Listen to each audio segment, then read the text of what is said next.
Bismillahirrahmanirrahim. Assalamualaikum warahmatullahi wabarakatuh. Kembali lagi dengan saya Kaharudin, mahasiswa jurusan akuntansi Fakultas Ekonomi dan Bisnis Universitas Muhammadiyah Makassar. Jadi pada pembahasan kali ini saya akan mengambil tema yaitu audit internal. Jadi di sini kita harus mengenal apa sih audit internal itu. Jadi untuk mengenal audit internal di situ kita harus memahami pengertian dari audit internal. Jadi pengertian audit internal secara bahasa terdiri dari dua kata, yaitu audit dan internal. Audit yang berarti pemaksaan atau pengujian, sedangkan internal adalah dari dalam atau kalangan sendiri. Jadi, jika disimpulkan bahwa audit internal adalah pemeriksaan atau pengujian yang dilakukan oleh orang dalam atau orang dari kalangan sendiri, yaitu kalangan perusahaan, kalangan entitas, atau kalangan organisasi itu sendiri. Jadi, itu secara bahasa yang saya ambil dari Kamus Besar Bahasa Indonesia. Yang kedua, yaitu kita memahami bagaimana pentingnya audit internal. Pentingnya audit internal terbagi menjadi 3 bagian. Yang pertama, yaitu ekonomi. Kata kuncinya di sini yaitu murah. Jadi ini berkaitan dengan input organisasi. Kalau dalam berbisnis atau usaha itu ada faktor produksi. Faktor produksi itu ada alam, tenaga kerja, modal, skill. Itu dicari yang paling murah. Nah, itu yang dikatakan prinsip ekonomi. Yang kedua yaitu efisiensi. Ini berkaitan dengan output. Jadi walaupun tadi memilih dengan harga dengan murah, diusahakan outputnya bisa maksimal. Ini dimaksudkan adalah rasio antara input dan outputnya boleh murah asal hasilnya maksimal. Yang ketiga yaitu efektivitas. Di bagian ini berkaitan dengan target. Setiap perusahaan, organisasi maupun entitas bisnis pastinya mempunyai target atau sasaran.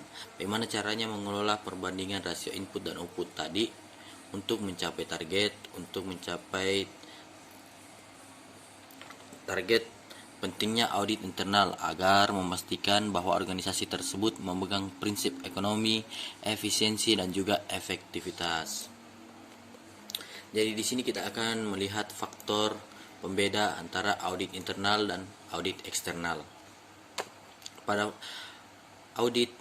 faktor pembeda pelaksana di audit internal yaitu orang dalam organisasi, dan audit eksternal yaitu orang luar organisasi. Di latar belakang pendidikan, audit internal yaitu berbagai disiplin ilmu, sedangkan di audit eksternal yaitu profesi akuntansi. Yang ketiga yaitu pedoman. Standar audit internal yang dikeluarkan IAA. Standar profesional akuntan publik yang dikeluarkan oleh Institut Akuntansi Publik Indonesia. Yang keempat yaitu fokus resiko usaha pada audit internal, dan audit eksternal yaitu resiko laporan keuangan. Pada bagian sifat kerja, audit internal yaitu lebih rinci, sedangkan audit eksternal yaitu sampling. Waktu di sini pada audit internal yaitu sepanjang tahun atau berkesinambungan. Sedangkan di audit eksternal di sini adalah periodik. 7 yaitu orientasi. Pada audit eksternal saat ini dan masa yang akan datang. Sedangkan pada audit eksternal yaitu yang lalu sampai saat ini. Cara membangun dan memiliki departemen audit yang efektif. Jadi salah satu hal yang harus dipertimbangkan terkait penting atau tidaknya bagian departemen internal audit adalah cost benefit. Itu artinya biaya yang dikeluarkan oleh perusahaan dalam mengadakan departemen internal audit harus seimbang atau lebih kecil dari manfaat yang didapatkan perusahaan dari adanya departemen tersebut. Jadi berikut ini adalah cara membangun dan memiliki internal auditor yang efektif. Yang pertama, harus memiliki kedudukan yang independen. Kedudukan yang diemban oleh departemen audit di dalam organisasi perusahaan harus bersifat independen. Jika dibandingkan dengan KAP yang merupakan pihak independen, internal auditor justru lebih sering dinilai tidak independen karena berasal dari orang dalam atau pegawai perusahaan tersebut. Sifat independensi seorang auditor internal tergantung pada syarat berikut ini. Yang pertama yaitu bertanggung jawab, dan yang kedua tidak boleh terlibat dalam kegiatan perusahaan. Yang kedua yaitu job description harus jelas. Sebuah departemen internal audit harus mempunyai job description yang jelas. Itu artinya job description dari tiap internal auditor harus tersedia dengan jelas. Yang ketiga yaitu mempunyai internal audit manual.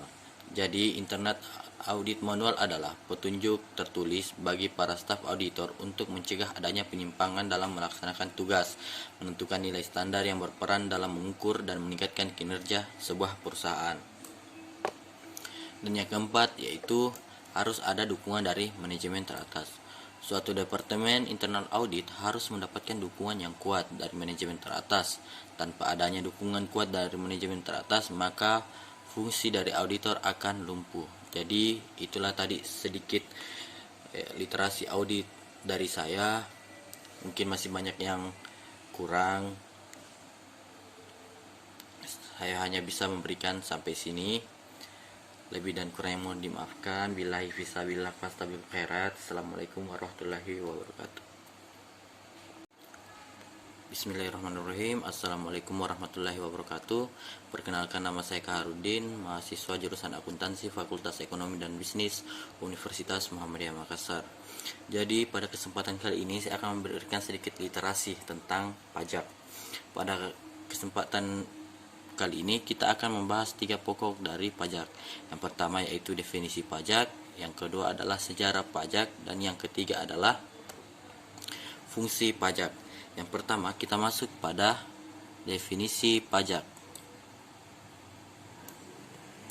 Jadi definisi pajak itu menurut Undang-Undang Nomor 28 Tahun 2007 berbunyi, pajak adalah kontribusi wajib kepada negara yang terutang oleh orang-orang pribadi atau badan yang bersifat memaksa berdasarkan undang-undang dengan tidak mendapatkan imbalan secara langsung dan digunakan untuk keperluan negara bagi sebesar-besarnya kemakmuran rakyatnya. Jadi jika dilihat dari definisi tersebut, kita bisa menarik 4 poin penting, yaitu kontribusi wajib pemerintah. Jadi di sini bagaimana peran pemerintah serta mengelola pajak dan mendistribusikan kepada masyarakat. Yang kedua yaitu bersifat memaksa. Kata memaksa di sini yaitu memaksa baik yang bersifat perorangan atau juga untuk perusahaan dan atau juga untuk lembaga. Yang ketiga yaitu tidak mendapat imbalan secara langsung. Dan yang keempat yaitu bentuk tanggung jawab memberikan kemakmuran agar bisa memberikan kemakmuran sebesar-besar mungkin bagi masyarakat Indonesia. Adapun definisi lain dari pajak menurut Kirisani 2017 yaitu pajak merupakan salah satu sumber penerimaan dalam negeri yang berkontribusi besar terhadap penerimaan negara, karena pada dasarnya nilai pajak seiring dengan laju pertumbuhan penduduk perekonomian dan juga stabilitas politik. Jadi di situ adalah bagian tadi adalah definisi dari pajak. Untuk pembahasan selanjutnya kita masuk pada sejarah pajak. Mungkin masih banyak dari kita yang belum tahu tentang kapan hari pajak itu ditetapkan. Jadi pada tanggal 14 Juli itu ditetapkan sebagai Hari Pajak Indonesia dengan slogan Bangkit Bersama Rakyat dengan Semangat Gotong Royong melalui keputusan Menteri. Di sini kalau kita lihat pajak atau pungutan yang bersifat untuk keperluan negara telah diatur oleh undang-undang.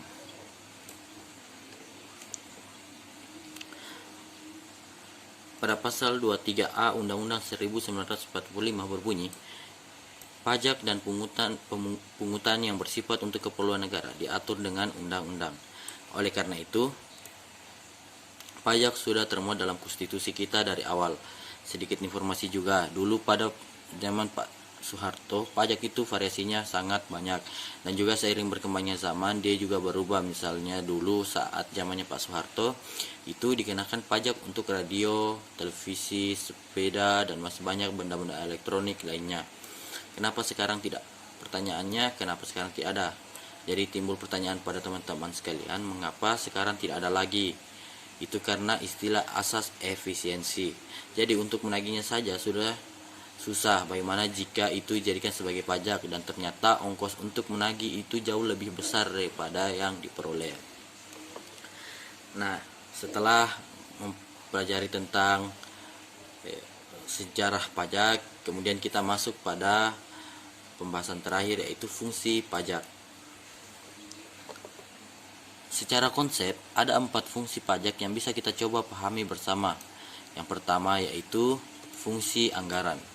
Fungsi anggaran di sini menjadi konsekuensi sumber pendapatan sehingga ini akan menjadi modal bagi pemerintah untuk membelanjakan maupun untuk anggaran pegawai negeri sipilnya ataupun untuk pemeliharaan. Yang kedua yaitu fungsi mengatur. Di sini bagaimana fungsi mengatur ini, pajak bisa menjadi motor atau lokomotif perekonomian. Jadi misalkan sebuah daerah ada direncanakan ingin meningkatkan PAD-nya agar bisa berkembang. Yang ketiga yaitu fungsi stabilitas. Jadi bagaimana pajak bisa memberikan sebuah penyeimbang dalam menstabilkan sebuah daerah atau negara. Contohnya seperti bagaimana mengatur peredaran uang di masyarakat, bagaimana nanti pemungutan pajak dan juga bagaimana menggunakan pajak yang efektif dan juga efisien. Dan yang keempat yaitu fungsi redistribusi pendapatan. Nah, di sini pajak dapat membuka kesempatan kerja. Kenapa?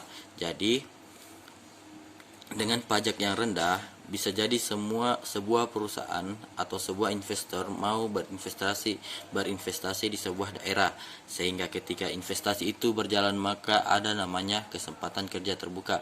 Jadi semakin banyak orang bekerja, semakin kurang angka pengangguran dan kemiskinan sehingga meningkatlah perekonomian di suatu daerah. Jadi cukup mungkin lebih dan kurangnya apa yang bisa saya berikan pada kesempatan kali ini. Itulah tadi sedikit sharing atau literasi dari saya tentang mengenai pajak. Saya ucapkan billahi fisabilillah fastabiqul khairat. Assalamualaikum warahmatullahi wabarakatuh.